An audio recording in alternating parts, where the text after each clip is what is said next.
이번 22대 국회에서 개혁신당 비례 1번으로 당선된 분입니다. 의사 출신 국회의원이자 개혁신당 정책위 의장으로 활발하게 활동하고 계신데요. 이주영 개혁신당 의원과 함께 발의하신 법안과 전국 현안을 살펴보겠습니다. 의원님 반갑습니다. 안녕하세요. 네, 새해 복 많이 받으십시오. 감사합니다. 네, 우선 정치 현안부터 짚어보도록 하겠는데요. 윤 대통령의 체포영장 집행이 이제 무산되자 여야 모두 공수처를 강하게 비판했습니다. 여당은 무리한 수사를 중단하고 경찰에 사건을 넘기라고 촉구를 했고 반면에 야당은 영장이 재발부되면 윤 대통령을 반드시 체포하라고 강조했습니다.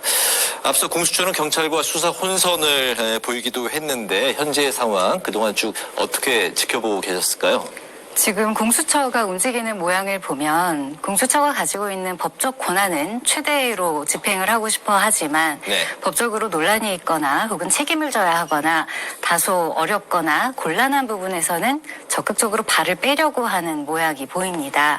그래서 만약에 지금 되고 있는 핑계로는 공수처의 인적인 집행 역량이나 그런 전문성이 부족하다 이런 이야기를 직접 하기도 했었는데요.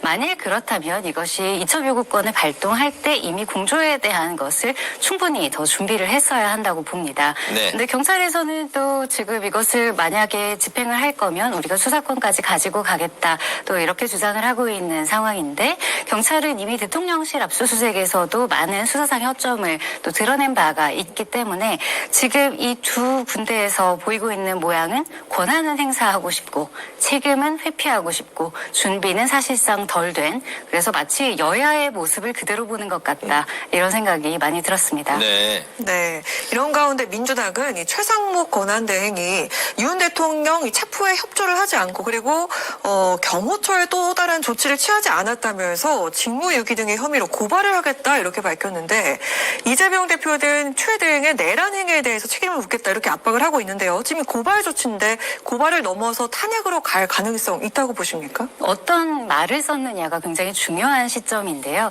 지금 민주당은 기본적으로 고발과 탄핵을 어느 정도는 남발하고 있는 경향이 분명히 있습니다. 그런데 이재명 대표가 직접 그리고 내란 행위라는 어휘를 사용했다는 것은 기본적으로 탄핵의 가능성을 일부러 노출시킨 것이라고도 해석이 될 여지가 있습니다.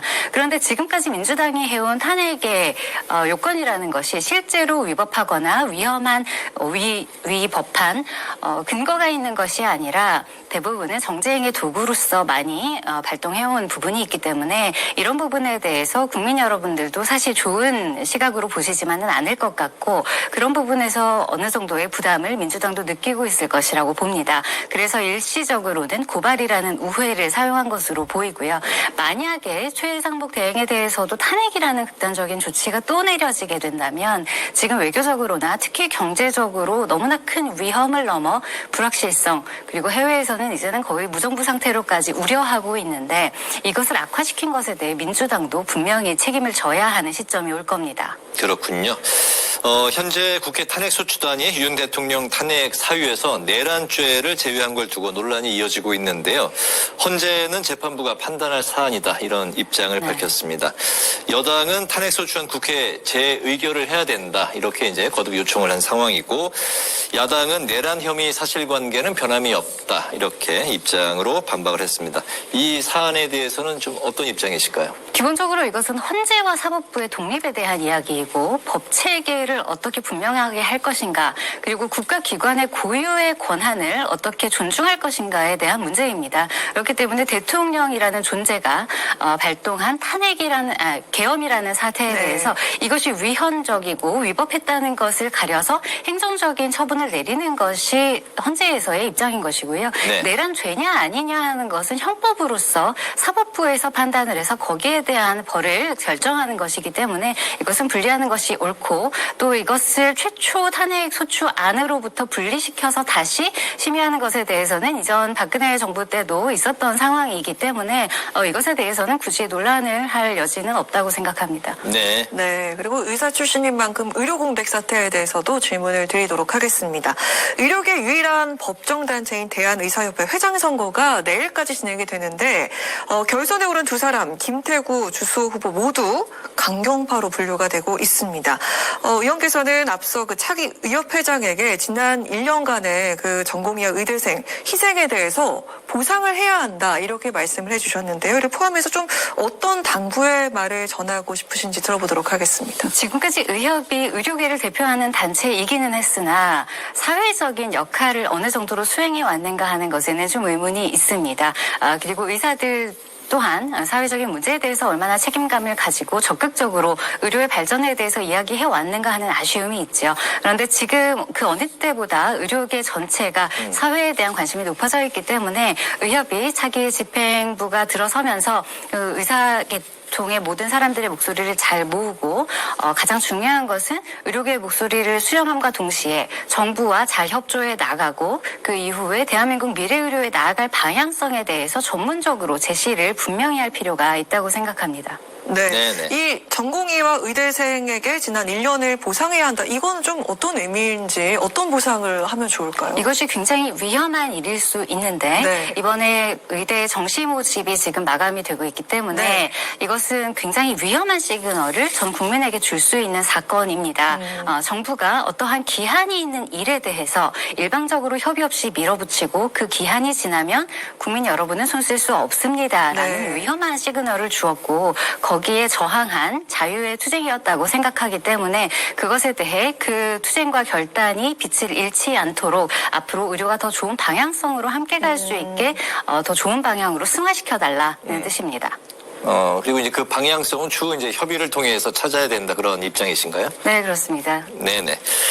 이런 가운데 권성동 국민의힘 원내대표는 의사협회에 이제 새 지도부가 선출이 되면 여야 의정 협의체를 새롭게 만들자 이렇게 제안을 했는데요. 그러면서 의대 증원 문제를 당리 당략이 아니라 국가 미래를 기준 삼아서 임해달라고 언급을 했습니다. 국가 미래를 기준 삼아 임해달라. 여기에 이제 방점이 찍혀 있는 것 같습니다. 이건 곧 의대 증원을 좀 받아들여달라 이런 뜻으로 좀 해석이 되지 않을까요? 어떻습니까? 정부의 의견이 아직은 달라진 것이 없기 때문에 여당의 입장은 그렇게 비칠 수도 있을 것 같습니다. 다만 현재 지금 더 이상 돌이킬 수 없는 상황이 되었을 때는 여야 의정이라는 말 자체가 얼마나 우리의 많은 영역에 정치가 비대할 정도로 깊이 관여하고 있는가 하는 우려를 좀 해야 합니다.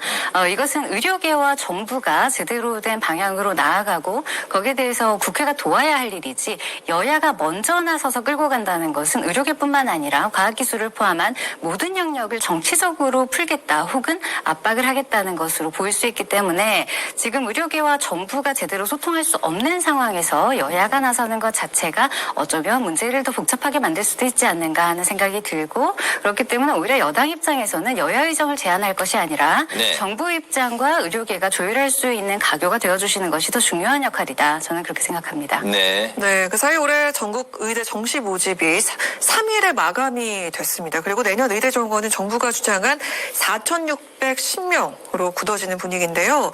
이제 의료계에서는 이제 미련을 좀 버리자 이런 좀 주장이 있는 것 같습니다. 내년 모집 정원을 정부와 협의해야 한다. 이런 목소리가 커지고 있는데 공감을 하시는지 그리고 현실적으로 좀 어떤 대책이 필요할지 들어보도록 하겠습니다. 기본적으로 이것은 정치의 싸움이 아니라 현실적으로 교육이 가능한가, 그 교육의 질이 담보될 수 있는가의 문제였기 때문에 당연히 공감하기는 어려운 부분이고요. 네. 다만 지금은 대책이 사라졌습니다. 네. 이전까지만 해도 여러 시간표에 따라 의료계에서는 여러 대안을 제시하고 대화를 요청을 했지만 정부는 단 한 번도 굽힌 적이 없었고 결국 기한이 모두 끝나버린 상황이 되었는데요. 그렇기 때문에 지금은 대책이 없다.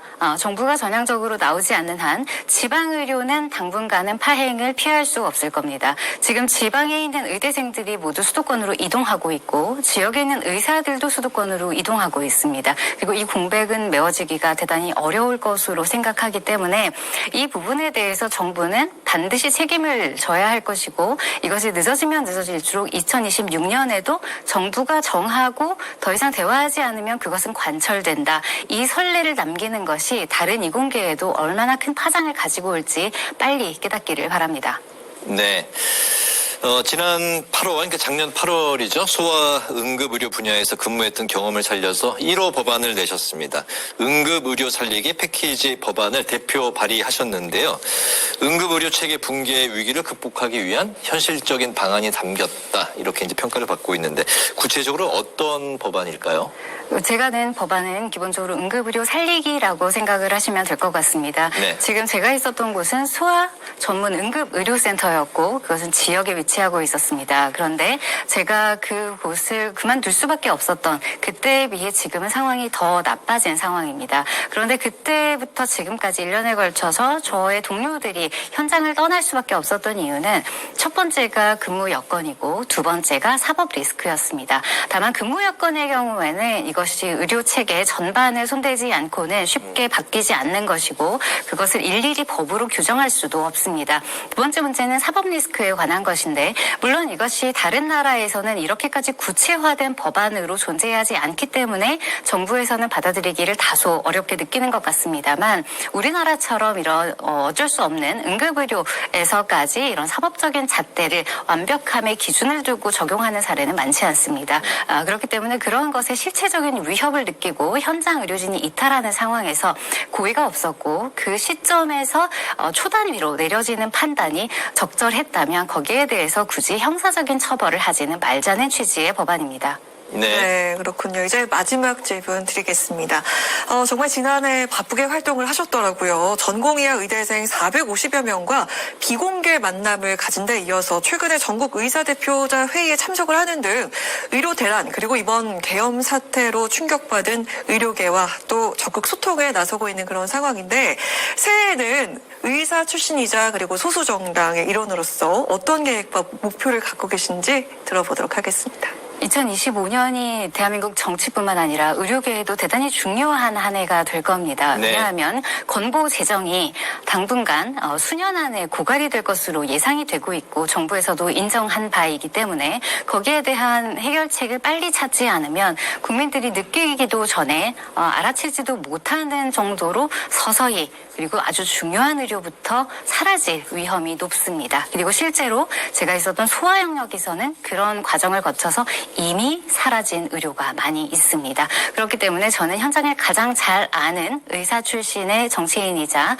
눈치 볼 곳 없는 소수 정당의 국회의원으로서 현장과 가장 충분히 소통을 하면서 가장 현실적이고 용감하게 제안할 수 있는 대안에 대해서 이야기를 하고 싶고 거기에 대해서 거대 여야 그리고 정부가 마음을 열고 귀를 열고 충분히 화답해 주셨으면 하는 소망이 있습니다. 네, 알겠습니다. 오늘 파워 인터뷰 이제 마치도록 하겠습니다. 오늘은 이주영 개혁신당 의원과 함께 의료 공백 사태를 비롯한 전국 현안을 살펴봤습니다. 오늘 말씀 잘 들었습니다. 고맙습니다. 감사합니다. 감사합니다.